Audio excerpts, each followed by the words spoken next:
Ah! What a pleasant way to begin my 3 a.m. shift at Mercy Hospital.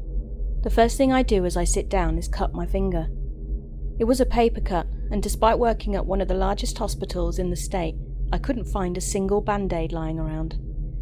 I sucked on my finger like a vampire while I scrambled my desk for that band-aid. I found a purple one. A strange woman walked in one night whilst I was at work. If she asks you this one question, always answer no. I'm a hospital receptionist, and all that means is that I greet visitors, make appointments, and look nice. Well, as nice as a 30-year-old man who hasn't slept in hours can look. That particular night it was just me and a few nurses on the floor. Other than that it was ghost quiet, except for the sound of heavy rain. I sat back on the cheap recliner chair all receptionists get the honour of using. Whilst adjusting my band-aid, I listened to the television mounted on the corner of the ceiling as it broadcasted a seemingly important message. Authorities say the woman was last seen on Cedar Avenue. I looked up to see if the television was showing any images of the woman they were talking about, but no. It was yet another crazy person with no name and no face who we were supposed to look out for. Not creepy at all. Authorities also say the woman was reportedly walking around and asking people very, very bizarre questions. I focused back on my desk and continued working, still listening as the news anchor went on. The following statement was issued by an unidentified government official. Listen carefully, folks. Whatever she asks you, answer no. Do not, under any circumstances, answer yes. Officials won't comment further as to why, citing security clearance. Police are asking that you immediately call 911 if you deem anyone suspicious. I thought that part of the coverage was quite odd, but I wasn't sure anything could scare me anymore. Working here at the hospital, I was pretty sure I'd seen it all.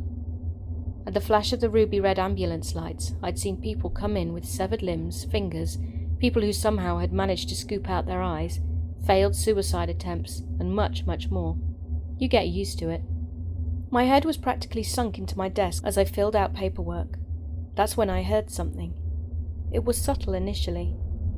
I heard it coming from the front entrance doors. The automatic doors kept opening and closing, over and over, slamming against each other and sounding obnoxiously loud each time. The very dim lighting I had surrounding my desk flickered incessantly. "Hello?" I called out, seated behind the safety of my desk. Only the whistling wind replied. "Hello?" I called out again. I felt obligated to check if someone was there, especially since it might have been someone who was injured and needed our attention. I reluctantly picked myself up from my chair and walked over to inspect what was going on. I nearly slipped and cracked my head open as the entrance floor was almost flooded from the rain. I noticed footsteps, wet shoe marks that seemed to come inside the hospital and then back out. I stood near the doors, poking my head outside, and looked out. All I heard were the distant sounds of sirens and honking cars. The rain was pouring harder now. The peace and quiet was disturbed within moments of me sitting back down. The automatic doors started up again, opening and closing, slamming shut and letting in more rain as they did it. But this time I heard gentle footsteps make their way towards me, tapping closer and closer. Someone slowly emerged from the darkness between the entrance and the front desk. A woman with drenched black hair approached, wearing a dark brown raincoat and a pair of boots that were too large for her toothpick legs. Her face was inundated with wrinkles and wet makeup, her black eyeshadow smudged. Despite the heavy rain outside, she didn't seem to have bothered wearing her hoodie. "Hello, how can I help you, Mum?" She didn't respond. She looked around, scanning and observing an unimpressive hospital. "Is there something I can help you with?" I asked. Still nothing. We engaged in a brief stare-down, which she won. I looked down and pretended to gather important paperwork. "Are you here to visit someone?" Then finally she responded. Without talking, she simply nodded and then took a few steps forward, her hands hanging down by her side. Her posture was unnatural, almost uncomfortable. "Okay, for now I need you to sign here. Then you'll have to wait a few hours for visiting time to begin," I said, pushing forward a sheet of paper and a pen. She raised her arm to sign and then abruptly stopped. She seemed startled by something on the desk. She looked at me, tilted her head, and with a smile that was as wide as her eyes, she said, "Would you please move that for me?" I was confused at first, and then she pointed at it with her index finger as drops of rainwater tapped against my desk, while her arm hovered over it. It was a little crucifix. I took the little crucifix we had at the front desk and put it in a drawer. The woman proceeded as if she was going to finally sign the paper, and then stopped before writing anything. She dropped the pen on the ground and stood there again, staring at me. She asked me a question. "Do you reject the Trinity?" "I'm sorry," I replied. For a few more uncomfortable moments, the woman stood there like an ancient statue. I had no idea what she meant by the question. "Ma'am, who exactly are you here to see? Family? A friend? What's your relationship with the patient?" Before I could finish talking, midway through my question, the woman turned around and walked out of the door, still smiling, and her eyes as wide as I'd ever seen before on a person. I went back to work and tried to move on, but her creepy mannerisms were trapped in my mind throughout the night. At around 4 a.m. I spotted one of the children in our hospital walking down the hall. "Nina, is that you?" I called out. All the kids in the hospital knew me. I was proudly considered one of the cooler employees. I let them break the rules. I brought them snacks upstairs and even told them scary stories, despite their predictable regret later on. The nurses would get angry with me every time I held one of my scary story nights. They always had a bunch of bed sheets to change the next morning. I only did these things for the kids when I wasn't busy, when it was a quiet night, and this was one of those uneventful nights, which of course was a good thing. It was very odd to see Nina awake at that time, walking down those shadowy halls. She was absolutely terrified of the dark, and yet there she was. "Nina, is that you?" I squinted my eyes as I walked towards her. "Sorry, Matt," she began. "I don't want to be there anymore." She had dragged her blue blanket along with her, which was her way of gesturing to us that she wanted to move to another room. "The other kids bothering you again?" I asked. I took hold of her hand and began walking her back to the elevator. "Matt, please don't make me go back up there. I don't like the new nurse." I stopped walking. "What?" I said, kneeling to Nina's level. "She keeps asking us the same question over and over. I said no so many times. I kept telling her no, but everyone else kept laughing with her and saying yes to her. Please, I don't want to go back up." Nina's words immediately played flashbacks in my tired, overworked mind. Something about a strange woman going around and asking strange questions. I didn't pay enough attention to that broadcast to notice the woman, but even if I had, I thought she had left the hospital. I ditched the elevator and ran up a flight of daunting stairs, stomping against each step with all the force I could muster. I probably woke up all those sleeping employees, I was so loud. I opened the door to the children's room and couldn't believe my eyes. The children were gone. I checked each room, each one on each floor. I woke up my co-worker nurse and asked about the children. She couldn't find them either. We looked everywhere and put the hospital on lockdown. We set off all possible alarms and other emergency procedures, but we didn't find them. All that was left behind were their clothes.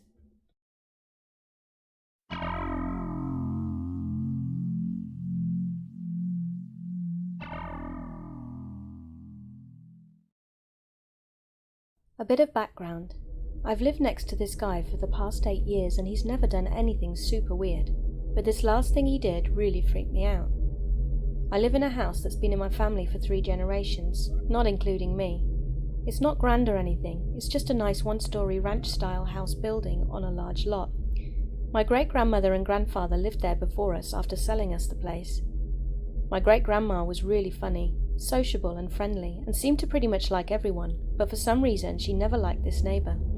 When we moved in I was only 8, so I didn't really care too much about our elderly neighbour, except that a window in my bedroom is about 3 yards from his garage, and I remember for years he would keep me up at night working on stuff, or sometimes he would just be out sitting on his driveway with a light shining on my house.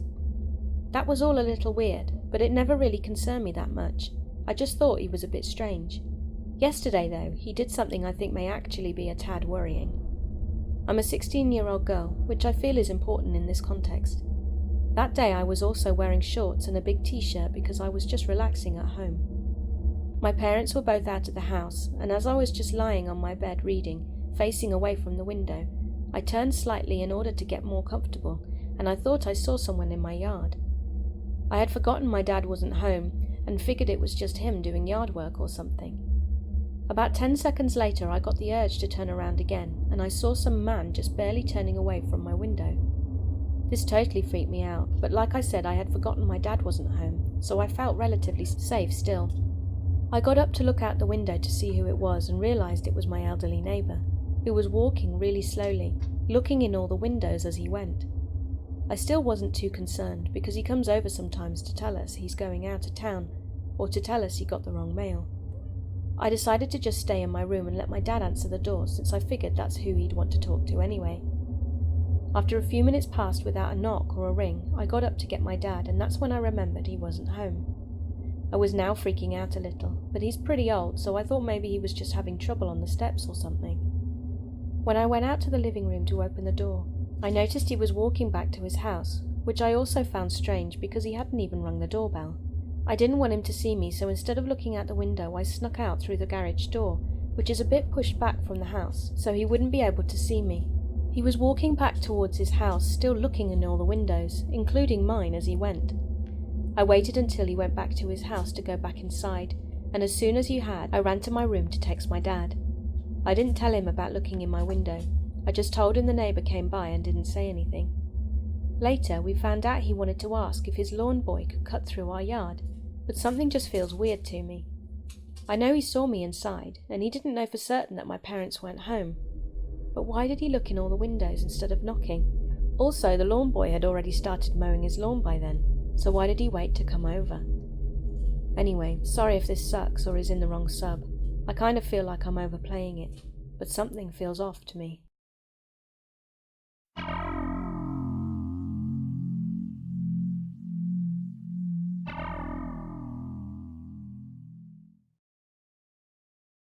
This is my very first post on Reddit ever, and I promise you everything I'm about to say is 100% the truth. I've hesitated on telling anyone about these encounters for a while, but I feel like it's just the right time. So me, my fiancé and her children moved into our dream house in September 2018. At first everything was perfect. It wasn't until a few months after moving in that we started to experience the strangeness. The first incident happened one night when me and my fiancé were asleep in our bedroom. We slept with the lights off because that's just how I've always slept, and I've never thought twice about it. Ever. However, this night just felt different. My fiancé was making strange noises, and I felt a very strange static type of energy around the room. She was now mumbling in her sleep. However, I couldn't make out any of the words she was saying. She seemed as if she was struggling. I tried to wake her, but she wouldn't wake up.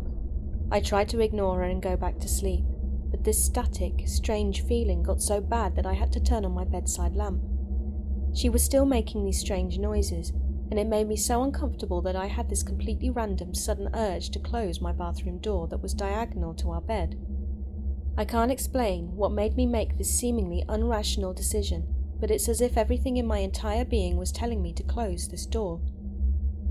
Being a complete skeptic to anything paranormal or strange, I still couldn't shake this deep urge to close this door, so I got up from bed to close it. I only made it a few steps towards the bathroom door when my fiancée suddenly shot up in the bed, gasping for air, and began bawling her eyes out. I darted over to comfort her, and she began rambling about how she felt as if something was holding her down, yet she said that she'd left her body. Upon further research, I'm guessing sleep paralysis. She was standing in the corner where the bathroom door was. She said she saw me walking towards her, and that's what woke her up. Now, all this being said, I was still a skeptic, and I didn't really believe in things like this. However, she was not one to ever make something like this up, and with the look of complete horror on her face, I had no choice but to believe her. After that incident, we both agreed that we just didn't feel safe in that room, and it felt off, so we both went downstairs to sleep on our living room couch. That same night, not even 30 minutes later, her son, only being 5 years old at the time, started screaming bloody murder. Because of what had already happened, we were still awake. I jumped off the couch and ran upstairs. He was already running downstairs to us. We met in the kitchen on the middle floor. Once I was able to calm him down and stop him from crying, he was able to explain what was wrong. He said, clear as day, that he saw black things coming out of his wall, and that they were trying to hurt him.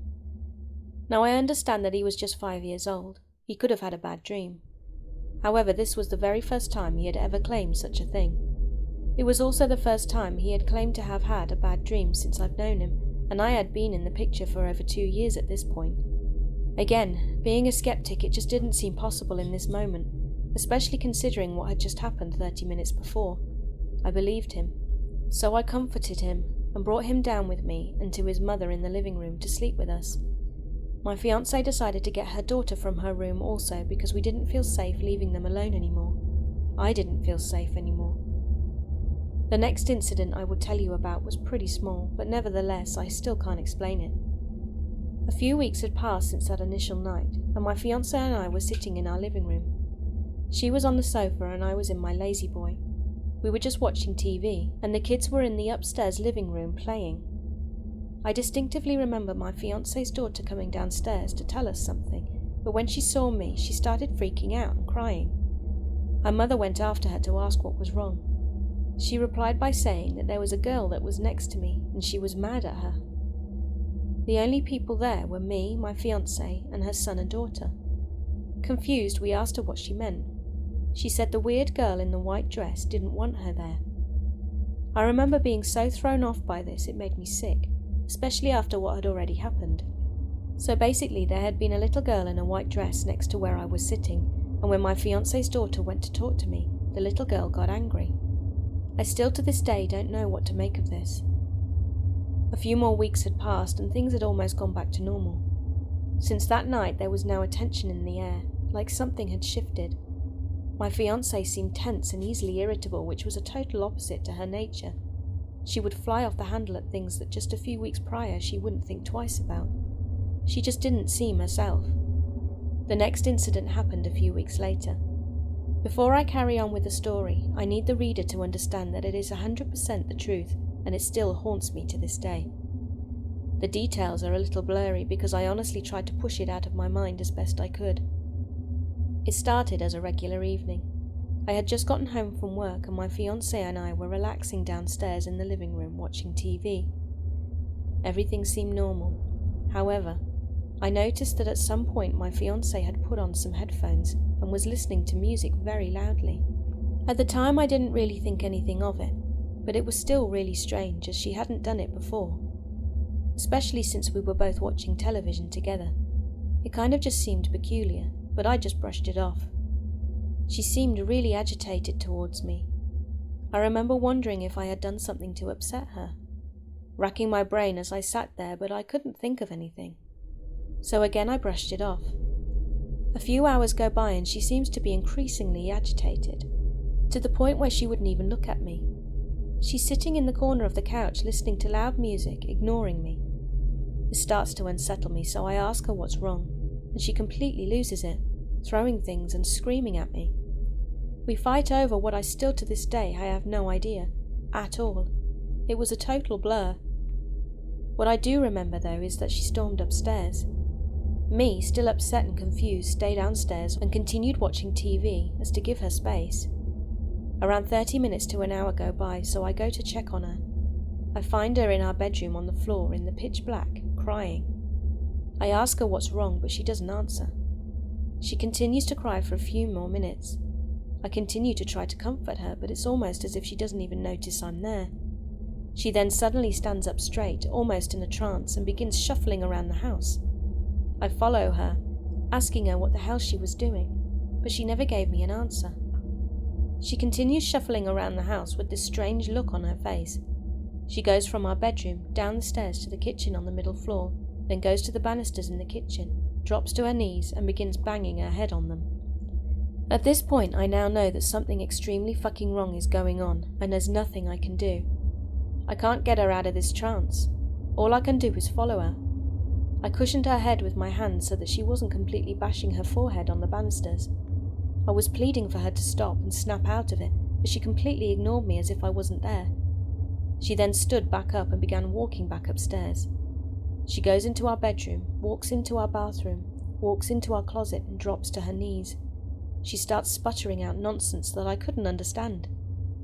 She then starts to bang her head again, but this time on the carpeted closet floor. The whole time I'm trying to talk to her and get through to her, but nothing. Eventually I'm over it. I'm done fucking around. I'm freaked out beyond belief. I just want it to be over. I grab her and try to lift her up. She begins almost hissing at me and trying to bite me. It frightens me, but at this point I know that whatever the fuck is happening, I can't let it go on any longer. I forcefully herd her downstairs. The whole time she's cussing at me and making very strange noises. I get her to the downstairs living room and I put her on the couch. At this point she starts fucking laughing at me, almost evil-like. I know my fiancé and this wasn't her. The look on her face literally wasn't her own. I could tell something had taken over her or something. So I put her on the couch asking her what was going on and what the fuck was happening. I can remember her laughing, looking at me in the eyes and saying, "She's gone." She kept saying it over and over again. "She's gone. She's gone, you stupid fuck. She's gone." Now I was fucking terrified. I had seen enough scary movies to know what was going on. I told her that I didn't accept that, and I kept trying to get to her.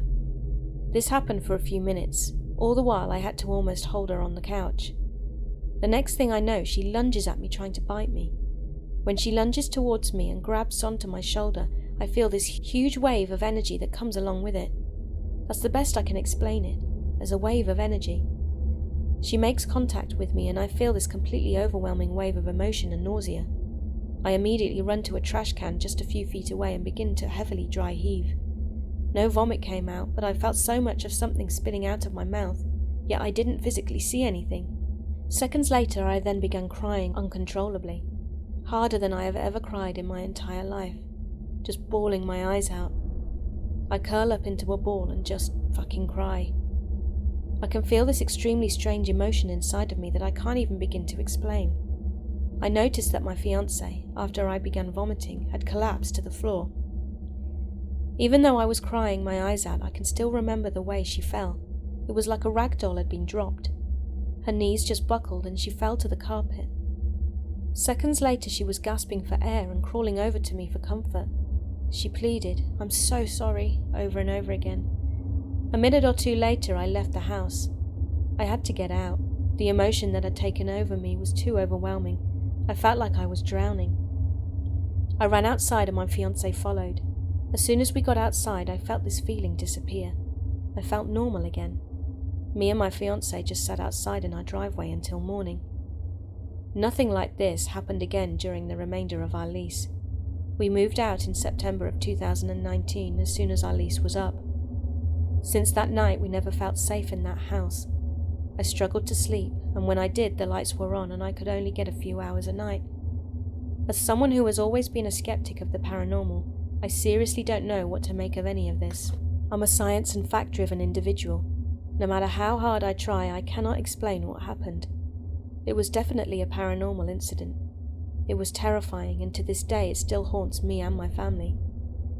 Nothing has happened to us since we moved out of that house, and I'm hoping it stays that way. I tell my story mostly just to vent because I have never told anyone. It feels really good to get it off my chest. But also, if anyone has had any similar experiences and they feel they can't share it with anyone, I'm willing to listen. You're not alone.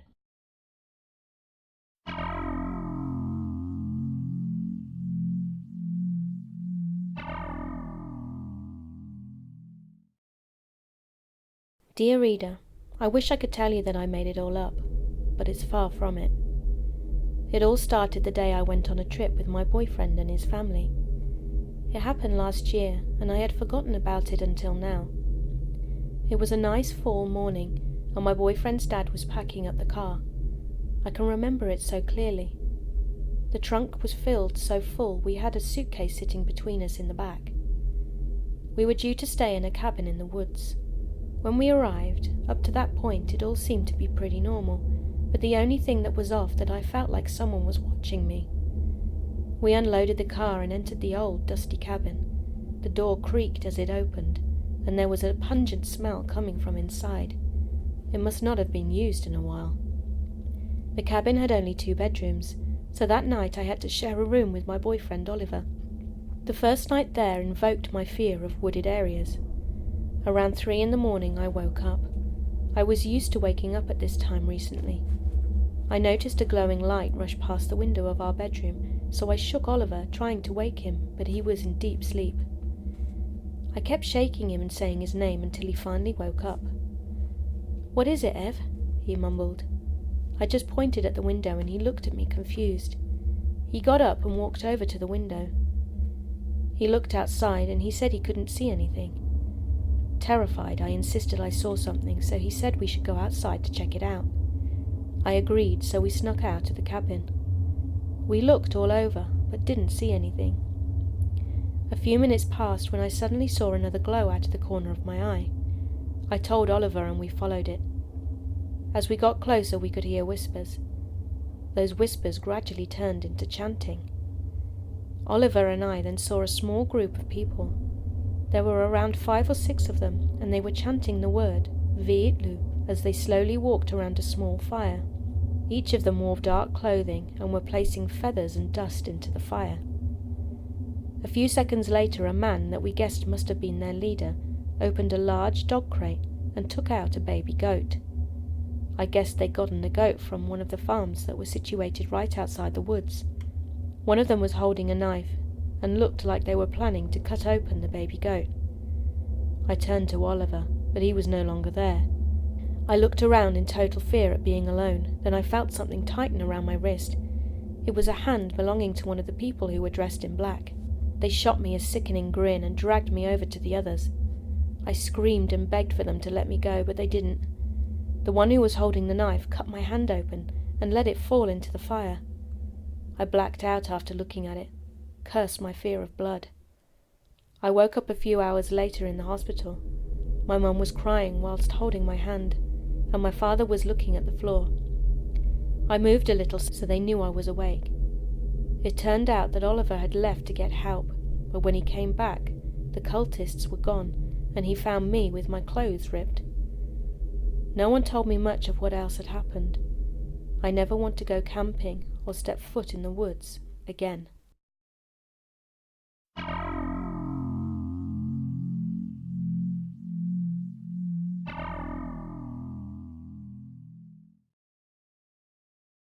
I think I just experienced some supernatural phenomenon. So, I had to work overtime yesterday. I'm a designer and it is totally normal for me to work until late at night to keep up with the deadlines. Yesterday I worked until nearly 11 p.m. My company has 7 floors.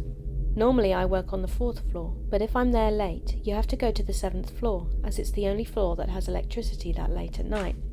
It's 10:45 p.m. and I'm finishing up on my laptop. Once finished, I went back down to the 4th floor to get my things and pack up. Keep in mind that the 7th floor was the only floor in the whole building that had electricity at that time. Usually before I go home I would check out, then report to the security guard of the building so that he can turn off the lights after I leave. The building has almost entirely glass windows, so if a room is lit the guard will know right away. Last night, as usual, I went down to the 4th floor to pick up my things.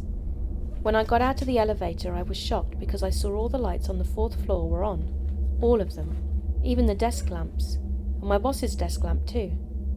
I was really surprised by this, but I thought that the guard might have turned on the breaker for some reason, so I didn't think too much of it. I walked into the office. Suddenly I felt a different vibe going on. My bag and my jacket weren't there. After checking around my seat, I thought I could have absent-mindedly taken it to the 7th floor without realizing, so I decided to return to the 7th floor to check. Outside my office door looking to the left is the elevators. Opposite is a corridor leading through the meeting room and the toilet, and at the end of that corridor is the outdoor staircase. Whilst waiting for the elevators, I saw the figure of a person standing on the outdoor staircase. It was a man, and he looked like he was smoking. The figure was clearly a man, and he was wearing what looked like a vest. I even saw something like smoke coming out from him like he was smoking. This all felt really strange because hardly anyone stayed in the building at that time of night. I was about to say hello, but something in my heart felt uneasy. I was a woman, it was late at night, and saying hello to a man that I didn't know could have had dangerous consequences. I had chills all over. Then when the elevator arrived, I immediately rushed in. I got to the 7th floor and my stuff wasn't there either. By this point I didn't want to go back to the 4th floor, so I grabbed my laptop and decided to go straight home. When I got to the ground floor, I greeted the security guard. I asked him if someone had gone up to the 4th floor, so he turned on the lights. He looked at me confused and said there was no one there and the electricity hadn't been turned on either. I told him what I had seen earlier and he thought I was joking. He even told me he wasn't afraid of ghosts and to stop trying to scare him. This made me feel both afraid and strange. I couldn't sleep last night. I kept thinking about whether the guard was actually playing pranks on me, or if my boss had accidentally dropped by and the guard didn't know. This morning I went back to my office and my stuff was in my seat. I asked my boss if he had stopped by the office last night, and he asked if I was playing a prank or something, because he was sound asleep at the time this was all happening. I found the security guard that was working last night, and asked again whether he was pranking me, but he told me that last night at 3 a.m. he heard the sound of a printer running. But where he was sat at the time, there is a large yard, and there's no way the printer could be so loud that he would hear it. I don't know what it was I saw last night. I've worked overtime many times before, and I've never encountered anything as weird and scary as I did last night. My boss, who has been working at the company for nearly 10 years, had said that there are a lot of stories of ghosts and hauntings within this building, but he doesn't believe them as he'd never witnessed anything himself. So what the hell happened last night? Did I travel to another dimension or something?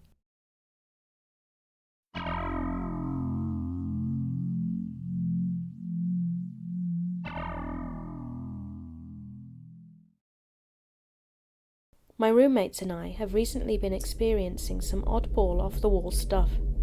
We moved into this house about 6 months ago, and it always had a weird vibe.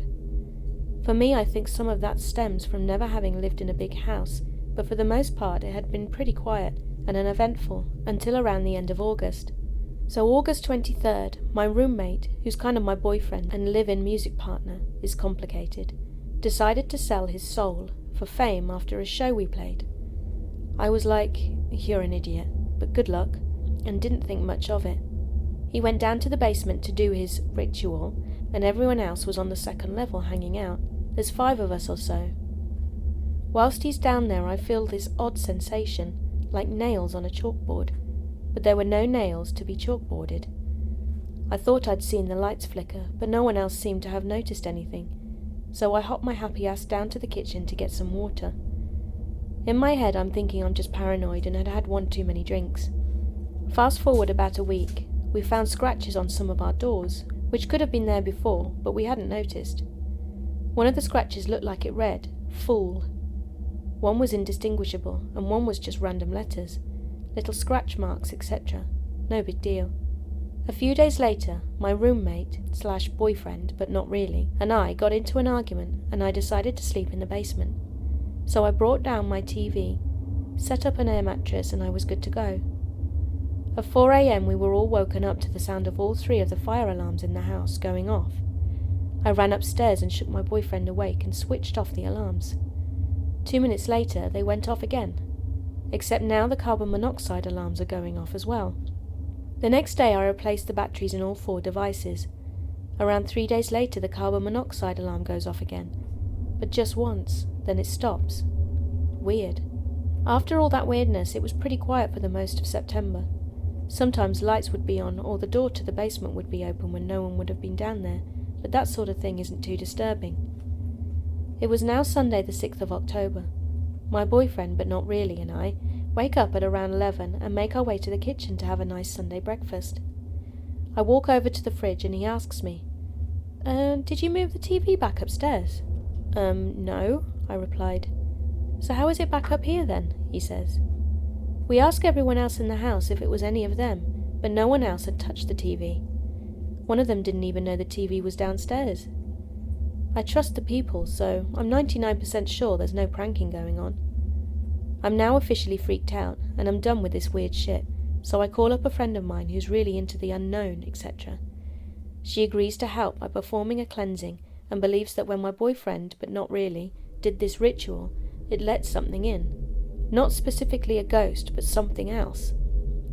She described the ritual as picking up the phone to make a call, but walking away while it was still ringing, so something came and hung up for you. She begins the cleanse. White candles in every room.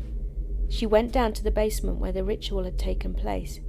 She said she was mainly worried about me, as I'm the best thing that's ever happened to him, and I guess demons, although she refused to call it a demon, really go for the good in people.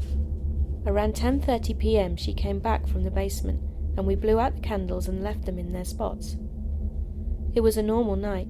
We hung out for a bit and said goodnight and crossed our fingers. The next day came and all was fine and normal. I got home from work and one of my roommates called to us. "Hey guys, anyone noticed this before?" We all go into the studio room upstairs to see what he was talking about. And there are 4 deep scratches about 10 inches long in the door. If I knew how to attach a video to this story so I could show you, I would. These were definitely not here before. I don't know what to do. I feel drained and paranoid. I'm writing this at work because I'm scared to talk about it in the house. If anyone has any idea what this is or can offer any help, it would be much appreciated. We renewed our lease for another 6 months. Wish us luck.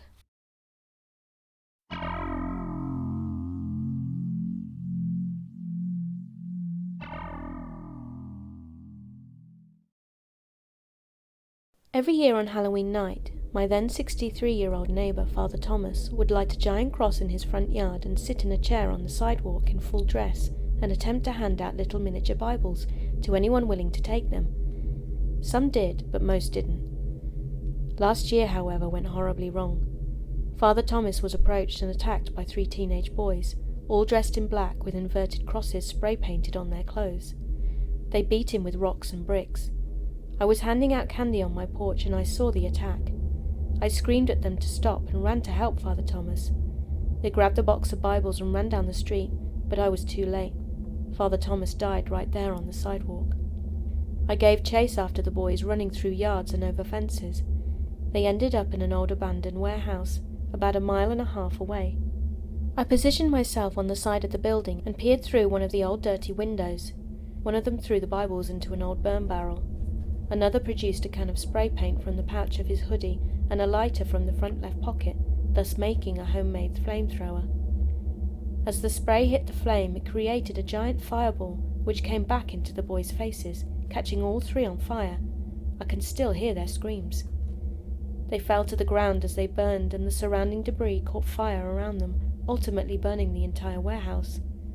I stepped back a good distance away, knowing what was going to happen next. It didn't take long before the whole place was engulfed in flames. Someone must have called the fire department because the sounds of the siren could be heard in the distance. A crowd started to form until the fire department arrived and pushed everyone back. Seconds after doing so, the warehouse collapsed, with 3 burning boys still inside. I looked up at the sky for some reason, and I swear I saw the smoke form into the shape of an angel for just a few seconds. Then it faded away. It took about 45 minutes for them to put out the flames and leave. The bodies of the boys were found the next day. That was last year. This year, about 10 minutes ago, I heard my doorbell ring. I grabbed my bowl of candy and headed towards the door. I opened the door expecting to find maybe a witch, a football player, a princess, or someone. But all I found sitting on my welcome mat, all by itself, was a little, miniature Bible.